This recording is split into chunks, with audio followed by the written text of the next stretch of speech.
Сәлем, балақай. Сен жануарлардың не жейтінін білесің бе? Тамаша. Ендеше мен саған кім не жейді деген ойын дайындап қойдым. Екеуміз бүгін бірге ойнайық. Маймыл не жейді білесің бе? Дұрыс айтасың. Ал ит не жейді? Тамаша. Тиін немен қоректенеді? Тиін жаңғақ жейді.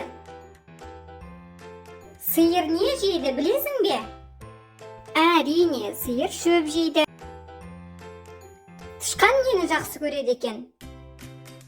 Тышқан ірімшік жақсы көреді. Әтеш не жейді?